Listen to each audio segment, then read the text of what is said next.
명도와 관련된 뭐 실무적인 어떤 이론, 테크닉 이런 부분들 위주로 쭉 했는데 사실은 이제 우리가 실무상으로 부동산 명도 인도라고 하는 것은 토지보다는 거의 건물이에요. 대부분 다. 건물 인도 굉장히 거의 대부분이고, 또 건물 인도 중에서는 주택보다는 또 상가점포죠. 주택은 뭐 여러분들 아시겠지만 상가점포에 비해서 이해관계 대립이 별로 없죠. 거기 뭐 시설물을 해놓는 것도 아니고 하기 때문에 별로 분쟁이 없습니다. 분쟁을 하더라도 뭐 짧게 끝나고. 근데 대부분 이제 이게 첨예하게 이해관계에 대립되고 소송이 뭐 복잡해지고 하는 그런 것들은 다 상가점포거든요. 그러니까 토지보다는 건물 인도가 거의 대부분. 근데 건물 중에서도 주택보다는 상가점포가 거의 대부분. 이렇게 되는 거죠. 그래서 이 상가점포, 그러니까 건물 이제 부동산 인도라고 하는 것은 거의 대부분 상가점포 인도라고 해도 과언이 아닐 정도로 중요하고 비중이 높고, 자, 그렇다면 상가점포 이런 인도를 정확하게 이해하는 그런 차원에서라도 이 상가건물 임대차 보법에 대한 숙지, 특히 임대차 기간 문제, 이런 부분에 대한 숙지가 꼭 필요할 수가 있습니다. 그래서 결국은 그거 아닙니까? 상가 임차인, 상가 점포 임차인을 내보낼 수 있느냐라고 해고 돼야지 재판을 하는 거잖아요. 근데 그 상가 점포 임차인이 기간에 관해서 어떤 권리를 갖고 있느냐라고 하는 것을 분석을 해낼 수 있어야 되거든요. 그래서 이제 그런 걸 좀 간단하게 말씀드린다. 그런 말씀입니다. 그 기간에 관련된 부분은 크게 이제 세 가지입니다. 최단 존속기간 보장 1년, 구조 1항이고요. 10년 갱신 요구권, 10조 1, 2, 3항. 그 다음에 묵시적 갱신, 10조 4. 요 구조가 이제 기간에 관련된 그 부분입니다. 우선, 뭐 최단 존속기간은 구조에 기간 정하지 않거나 기간을 1년 미만으로 정한 임대차는 그 기간을 1년으로 본다. 다만 임차인은 1년 미만으로 정한 기간이 유효함을 주장할 수 있다. 이 1년 기간 보장하면서, 최단 기간 1년 보장하면서 임차인 보호를 위해서 이렇게 선택을 하고 있는 그런 구조인데, 실무상으로는 크게는 문제는 없죠. 크게는 문제는 없어요. 이게 뭐 소송 자체가 뭐 많이 걸리기 때문에 이게 1년의 쟁점이 되는 이런 부분들은 크게 문제는 없습니다. 문제는 이제 이게 계약 갱신 요구권이 실무적으로 가장 큰 비중입니다. 그 다음에 말씀드린 묵시적 갱신도 사실은 이 갱신 요건의 비중에 비하면 별거 아니죠. 갱신 요건이 거의 절대적이다라고 해도 과언이 아닙니다. 상임법 10조 1항에 임차인이 계약기간이 만료되기 6개월 전부터 1개월 전 사이에 계약갱신을 요구할 경우에 정당한 사유 없이 거절하지 못한다. 다만 다음 각 호의 어느 하나에 해당되는 경우는 그러하지 아니하다. 라고 해서 뭐 사임을 3번 연체한다든지 물건 훼손한다든지 재개발, 뭐 재건축 사유가 있다, 이런 등등의 1에서 8호까지 이런 부분이 이제 있는데, 그 구체적인 부분은 생략을 할게요. 그거는 이제 하나하나씩 따져야 될 문제고, 전체적인 큰 틀을 보자 이 말입니다. 그러니까 예외 사유가 아닌 한, 예외 사유가 없는 한, 기본적으로는 갱신 요구를 하게 되면은 임대인이 받아줘야 된다. 언제까지? 10년까지. 임차인의 계약갱신 요구권은 최초의 임대차 기간을 포함한 전체 임대차 기간이 10년을 초과하지 않은 범위 내에서만 행사할 수 있다. 갱신되는 임대차는 전 임대차와 동일한 조건으로 다시 계약된 것으로 본다. 다만 차임과 보증금은 11조에 따른 범위에서 증감할 수 있다. 이렇게 됐죠.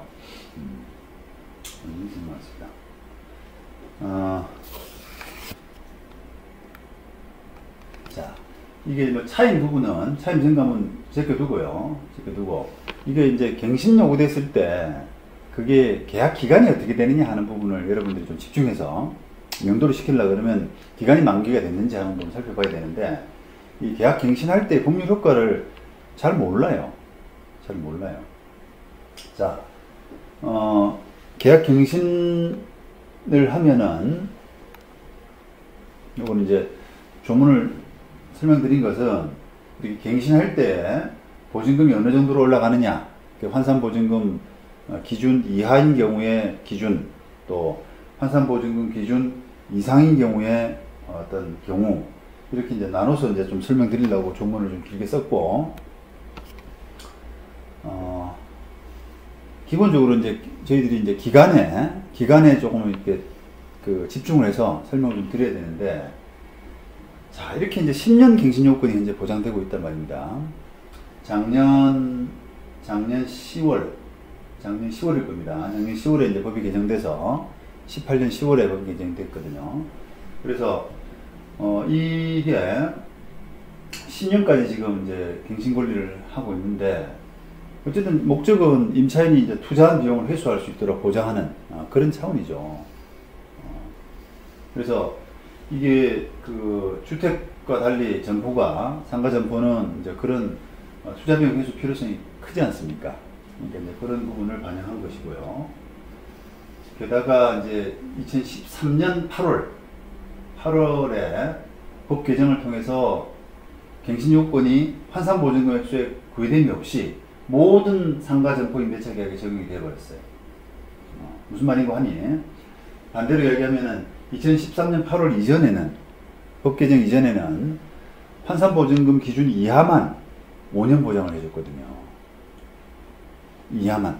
그러니까 금액이 좀 작은 세입자만 5년 보장을 하고, 금액이 좀 크다 싶으면 5년 갱신 요건까지도 보장이 안 됐어요.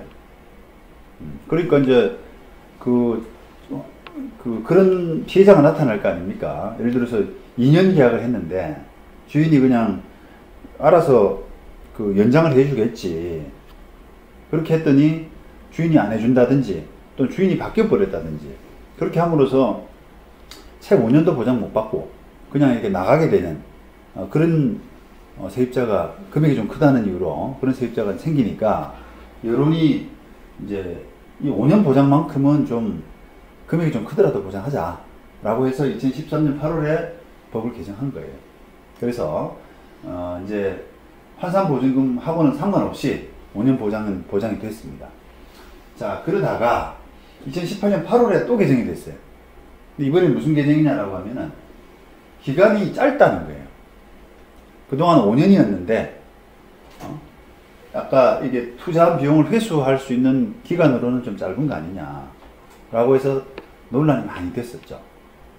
그러다가 이게 이제 10년으로 연장이 됐습니다. 자, 그렇다면 최종적으로는 이렇게 되는 거죠. 2014년 8월 개정을 통해서 환산보증금이 이제 관계없죠.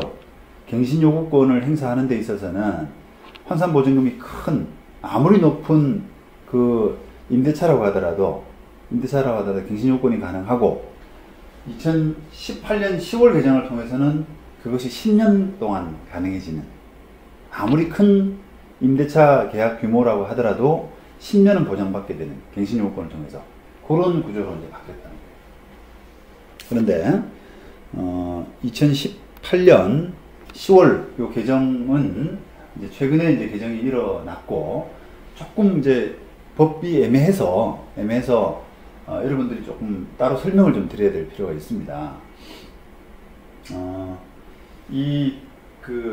개정법 2018년 10월에 개정된 이 개정법의 적용 범위에 대해서는 개정법 부칙에서 이렇게 정하고 있는데요. 부칙 1조에 이 법은 공포한 날로부터 시행한다 이렇게 하고, 그 다음에 부칙 2조에는 계약 갱신 요구 기간에 적용래 그래가지고 10조 2항의 개정 규정, 이게 이제 계약 갱신 요건입니다. 개정 규정은 이 법 시행 후에 최초로 체결되거나 갱신되는 임대차부터 적용한다 이렇게 했어요. 법을 그렇게 한정을 지어놨습니다. 자, 그러면 이 법 시행이 10월 달일 거예요. 아마 10월 며칠인데 2018년 10월인데 10월 그 기준으로 해서 그 뒤에 처음 들어온 사람. 10월 이후에 지금이 우리가 19년 2월 달이기 때문에 벌써 한 4개월 됐잖아요. 그 4개월 사이에 처음 계약해서 들어온 사람. 그 사람은 보장이 되죠. 이 법 시행 후 최초로 계약이 체결되는 그런 사람이잖아요. 보장되고 10년 보장 뭐 문제 없습니다. 그 다음에 그 사람이 아니라면, 그런 2018년 10월 이후에 신규 계약된 체결이 아니라면 보장을 못 받느냐라고 하면은 그건 아니에요. 아까 법에 어떻게 되어 있냐면, 이 법 시행 후에 갱신되는 임대차에도 적용한다라고 했죠. 갱신되는 임대차. 자, 그렇다면 갱신할 수 있어야 돼요. 이 법 시행 후에 갱신할 수 있어야 되는데, 자, 때문에 법 시행 이전에 이미 차임연체로 해지나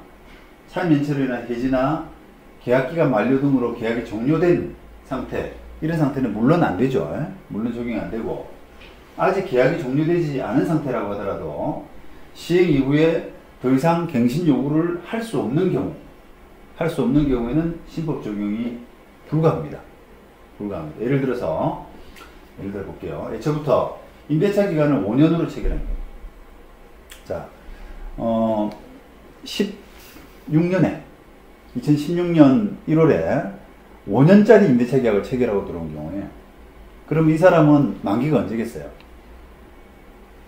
6년, 7년, 8년, 9년, 10년 이렇게 되죠. 2020년 12월 말이 만기잖아요. 12월 말이. 그러면 그 사람 2020년 연말이 계약 만기인 사람은 10년 보장이 되느냐 라고 하면은 보장이 안 됩니다. 갱신 요구할 수 없죠. 이 법 시행 후에 갱신 요구할 수 없는 사람이에요. 그죠? 그런데 4년 계약을 했다. 이 사람이 2016년 1월에 4년짜리 계약을 하고 3년짜리 계약을 하고 왔다. 그러면 어떻게 되냐면, 이 사람의 만기는 6년, 7년, 8년, 2018년 연말이잖아요. 그 2018년 연말이 돼서 이 사람은 갱신을 요구할 수 있는 사람이죠. 그죠? 언제? 2년 요구할 수 있는 사람인데, 원래는. 그러니까 이 사람은 신법 적용을 해줘서 총 10년을 보장하겠다, 이렇게 되는 거죠. 그렇게 이제 법을 하고 있습니다. 그러니까 이게 약간 경우에 따라서 자기 계약 기간이라든지 뭐 그런 상황에 따라서 시비가 엇갈릴 수가 있어요. 그 다음에 또 그런 경우는 계약 기간도 이제 그렇고, 아니면 3번 차임 연체를 이미 했다, 이 사람이. 3번 차임 연체를 해가지고, 아까 이제 2016년 1월 1일부터 3년짜리 계약을 한 사람이라도 3번 차임, 계약 기간 도중에 3번 차임 연체를 해서 그 사람은 어떻게 되겠어요? 아까 법에서 보시는 예외 사유, 갱신 요구권을 행사할 수 있는 예외 사유에 3번 연체한 적이 있는 사람이거든요. 그러면 그 만기가 2018년 12월 31일 날 도달하잖아요. 그럼 그때 이 사람이 나 계약 갱신 요구해 줘 라고 할 수 있느냐라고 하면은 못하게 되죠. 그죠? 못하게 되잖아요. 그러니까 이제 그런 사람은 안 되는 거예요. 근데 요행이 건물주하고 잘 합의가 돼서 계약 기간이 연장이 됐다라고 하면은 그 사람은 10년 보호받아요. 그렇게 따지는 겁니다. 그 다음에 이 계약갱신을 하게 되면 아까 법에서 보시는 것처럼 차임과 보증금 증가, 그러니까 얼마를 내야 되느냐, 증가할 수 있느냐라고 하는 부분은 예외, 이제 아까 매조율 규정을 적용한다라고 해서 그 부분 빼고는 그대로 가는 겁니다.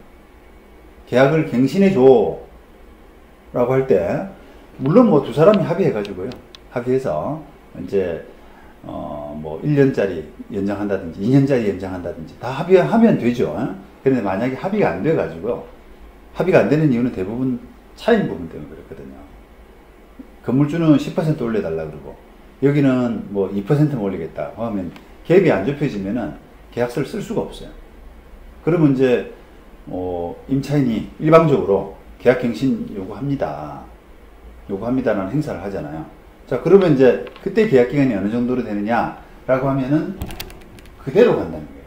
종전계약대로 간다는 겁니다. 종전계약기간이 1년이면은 갱신 요구를 하게 되면 1년으로. 시초임대차 기간이 2년이면은 계약갱신 요구는 2년 되겠죠. 근데 최초임대차 기간이 6년이다 라고 하면은 계약갱신된 기간은 6년이 돼야 되는데 원래는 10년 도미까지만 제한하니까 4년이 되는 거예요. 4년. 그 다음 아까 좀 그러면 1년 되고 나서 1년이 되는데 계약갱신 1년이 되는데 그 만기된 1년에 또 행사해야 되는 거죠. 그러면 그 두 사람 간에 또 합의가 안 돼가지고 또 임차인이 일방적으로 갱신요건 행사했다 그러면 또 1년 가는 거예요. 마찬가지로 원래 2년이었다가 갱신요구해서 2년이 됐다면 그 2년 된 만기에 갱신이 안 되면 또 그런 식으로 행사해서 2년이 가는 것이고. 그래서 최종적으로 10년이라고 하는 그거까지 간다 이런 겁니다.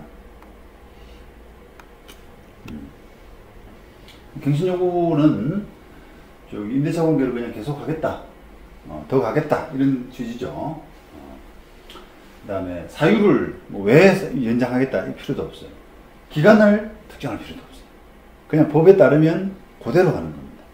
원래 기간대로. 그럼 기간이 없었다 라고 하게 되면은 원래 기간이 없는 계약은 아까 1년으로 본다고 그랬잖아요. 최단 기간 1년이니까 1년으로 보고 1년 가겠죠 또. 자, 그러면 언제까지 행사해야 되느냐 이 기간을. 임대차 기간 만료되기 6개월 전부터 1개월 전 사이. 자, 이게 이제 근데 좀 주의하셔야 될 부분입니다. 이 기간을 준수하지 못하면 계약갱신 요건으로서 효력이 없어요. 계약갱신 준수하지 못하면. 임차인이 실수로 이걸 행사하지 못하면 그냥 종료됩니다. 계약은 끝나버려요. 물론 그렇지 않을 수 있는 예외가 있는데요. 임차인이 갱신요건 행사하지 못한 요 기간 동안에 요행이 임대인도 아무 말 없는 거예요. 임차인이 그렇게 실수를 하게 되는 이유는 보통 보면은 잠잠하기 때문에 임대인이 뭐 올려달라는 말도 없고요. 잠잠하기 때문에 아무 연락이 없으니까 임차인도 그냥 아무 연락을 안 하는 거예요. 자, 그렇게 되면 그 계약 만기를 앞두고 6개월에서 1개월 전 사이에 임차인이 계약갱신 요건 행사를 못한 경우지 않습니까? 그러면 원래는 종료해야 되지만 임대인도 아무 말이 없으면 묵시 갱신이 될 수가 있거든요. 지금 약간 10조 사항이라고 말씀드렸죠. 10조 사항에 따라서 묵시 갱신될 수 있습니다. 그래서 그런 경우에는 요행이 1년간 이제 자동 갱신되는 거예요. 묵시 갱신을 보시면 그래서 이 결국은 임차인이 적극적으로 행사를 안 하더라도 자동적으로 그냥 10년 간다 라고 생각하시면 큰 오산이라는 겁니다. 큰 오산이다. 그래서 그게 맞는 계약기간 만기 6개월에서 1개월 사이에 계약갱신 요건을 행사해야 된다라고 하는 그 요건 행사에 특별한 주의가 필요합니다. 만약에 이제 요행이 통하지 않는, 예를 들어서 임대인이 월세를 올려달라고 그랬어요. 안 그럼 나 계약갱신 안 하겠다. 더 이상 연장하기 싫다. 이런 통보가 왔는데 6개월에서 1개월 사이에 그걸 하도록 되어 있거든요. 왔는데 그걸 임차인이 그냥 말도 안 되는 소리 하지 마. 너 너무 요구가 과해. 10%씩이나 지금 어떻게 올려줘. 라고 하면서 그거를 그냥 무대응을 했어요. 연장하겠다, 계약갱신하겠다는 요구를 안 하고 무대응을 했단 말입니다. 그러면 그게 계약갱신 요건 행사한 경우가 아니죠. 게다가 묵시적 갱신된 경우도 아니라는 거예요. 묵식갱신. 그럼 계약이 종료돼 버립니다. 그런데 이 사건도 이제 그런 케이스예요. 건물주가 계약갱신 나가라고 의사를 표시를 했는데 이 세입자는 그냥 만연하게 내가 이 당시에는 이제 5년 보장받는 사람이죠. 계약갱신 요구 기간이 5년인데 5년 내가 보장받는 사람인데 저 사람이 뭐 헛소리하고 있어. 그런 식으로 해서 그냥 무시를 해버린 거예요. 갱신 요구는 안 하고. 그러면 나가야 됩니다. 원래는 세입자가. 그죠? 세입자가 계약갱신이 안 됐기 때문에 요구권 행사가 없었기 때문에 나가야 되는데 이게 특별한 사정으로 임차인이 의사표시를 하지 않았지만 의사표시를 했다라고 볼 만한 그런 사정으로 봐줄 만한 게 있다는 거예요. 자, 그게 뭘까? 이게 이제 아주 특별한 케이스인데, 임대차 만기를 앞둔 시점 임대인으로부터 명시적인 계약갱신 의사표시를 받았어요. 임차인이. 그런데 그럼에도 불구하고 임차인이 명시적으로 계약갱신 요구를 하지 않음으로 인해서 나가주라 라고 명도소송이 제기된 이런 사안에서 법원은 이게 계약 만기 이후에 다음 해 1년치 월차임이 모두 지급되었었어요. 이미 타임이. 그러니까 계약 두 사람 간에 합의하에서 계약 만기 그 다음 1년치까지 월차임이 모두 지급됐다. 이런 점을 감안하면은 임차인의 묵시적인 갱신 요구 의사표시가 있었지 않느냐라고 해서 억지로, 소위 말하면 억지로 계약갱신 요구권이 있었다라고 해석을 해준 겁니다. 이걸 이제 반대로 해석을 하면은 계약갱신 요구가 없으면 안 되는 거라는 거죠. 이거는 다행히 묵시적으로 갱신 요구 의사표시가 있었다라고 하면서 다행히 인정받은 케이스지만 그렇지 않은, 이 뭐 굉장히 특이하잖아요. 다음에 1년치 월차임이 모두 지급된 그런 경우가 어디 있어요? 그렇죠? 그래서 결과적으로는 임대인의 명도 청구는 이제 기각이 됐죠. 그 다음에 이제 묵시적 갱신. 묵시적 갱신은 임대인이 1항의 기간 이내, 만기 6개월에서 1개월입니다. 1항의 기간 이내에 임차인에게 계약 거절의 통지, 계약을 안 하겠다. 또는, 갱신 거절의 통지, 갱신을 안 하겠다. 또는 조건 변경의 통지, 차임 올려줘. 이런 식의 조건 변경의 통지를 안 한다면 그 기간이 끝나면 전 임대차와 동일한 조건으로 다시 임대차한 것으로 본다. 하지만 이 경우 임대차의 존속기간은 1년으로 본다. 상의 경우 임차인은 언제든지 임대인에게 계약해지 통보를 할 수 있고 임대인이 통보를 받은 날로부터 3개월이 지나면 효력이 발생한다. 그래서 임차인 입장에서는 묵시 갱신되더라도 그냥 3개월 안에 접고 나올 수 있는 그런 약간 특혜를 준 거죠. 특혜를 줬는데 임대인은 이제 그런 건 없어요. 임대인은 그냥 1년 가는 겁니다.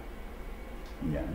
서로 말없이, 양쪽 다 말없이 그냥 넘어가면 소위 말하면 1년 가는데 임차인은 중도에 빨리 나오려 그러면 3개월 안에 나올 수 있다. 이런 뜻이죠.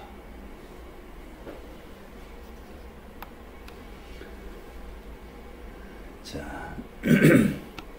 요거는 이제 주의하실 부분은 민법에도 이제 여기 있어요. 639조에 비슷합니다. 임대차 기간이 만료한 후 임차인이 임차물의 사용 수익을 계속하는 경우 임대인이 상당 기간 내에 일을 하지 아니한 때는 전 임대차 동일한 조건으로 임대하는 것을 본다. 그렇게 해서 민법이 있는데 이제 그냥 첨언해서 말씀드리면 아까 이 상임법 10조 4항은 상임 10조 4항은 묵시적 갱신 부분이라고 말씀드리지 않습니까? 묵시적 갱신 부분은 환산 보증금의 그 규모에 따라서 차이를 아직 두고 있어요. 아까 우리가 갱신 요구권 부분은 환산 보증금 규모에 따라서 차이가 없어졌다고 그랬지 않습니까? 그게 바로 13년 8월이거든요. 13년 8월에 없어졌던 데 반해서 이 묵시적 갱신은 여전히 옛날처럼 처음에 법이 만들어질 때처럼 여전히 남아 있어요. 그러다 보니까 이 규정의 적용은 환산보증금이 적은, 기준보다 적은 임대차에만 적용되고, 환산보증금 기준을 넘어서는, 초과하는 임대차 계약은 민법으로 가는 겁니다. 민법.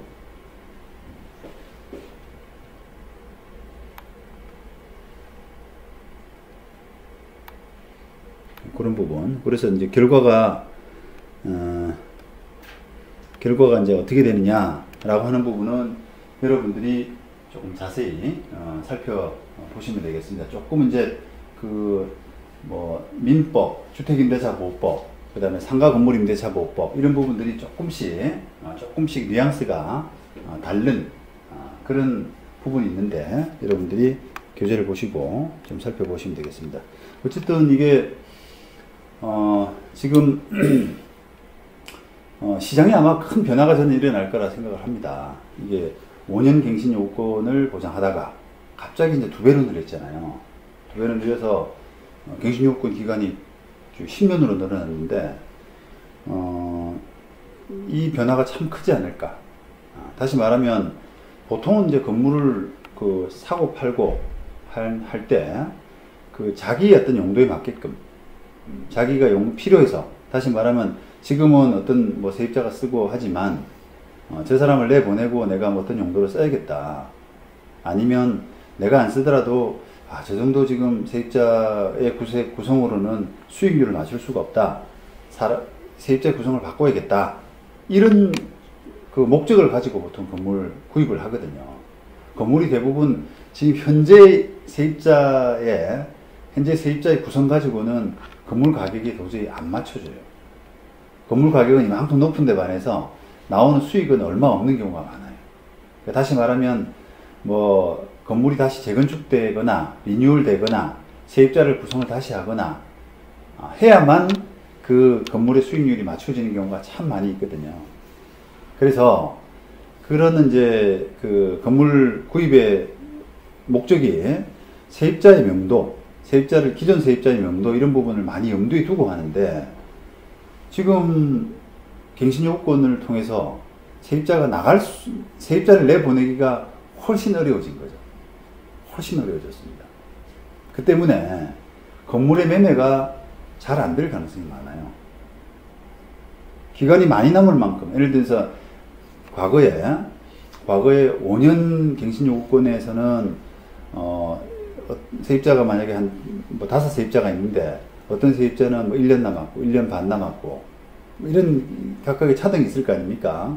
근데 대체로 세입자에게 이제 주는 보상, 소위 이제 우리가 명도비, 이사비 이런 명목을 하는데, 그런 보상은 남은 기간만큼, 그 다음에 이제 물론 다른 세입자가 투자한 비용 이런 부분도 감안하겠지만, 면적도 감안하겠지만 남은 기간이 참 중요하거든요. 기간이.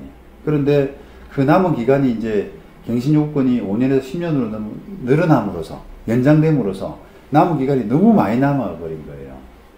그러다 보니까 세입자들은 이제 거기에 따른 보상을 요구할 수밖에 없고요. 내가 지금 5년씩이나 남았는데, 앞으로 5년씩이나 남았는데 보상금을 이거밖에 안 줘? 못 나가. 이렇게 되니까 그 요구를 맞춰주기가 접점이 잘 안 나온다는 겁니다. 임대인이 줄 수 있는 돈과 세입자가 받고 싶은 돈이 괴리가 점점 커지는 거죠. 그래서 이게 이제 문제 때문에 건물 매매가 잘 안 될 것이고, 건물의 부동산의 거래 이런 부분이 좀 훨씬 옛날보다는 줄어든다. 훨씬 이렇게 적어질 가능성이 크고, 또 거기에 따른 부동산 중개 이런 시장 이런 부분도 위축이 될 수 있고, 여러 가지 하여튼 변화의 가능성이 크다고 할 수 있습니다. 그리고 또 이제 그런 부분 때문에라도 이게 분석이 상가 건물 임대차 보호법에 대한 분석, 갱신 요건에 대한 정확한 이해 이런 부분들이 참 중요할 수가 있어요.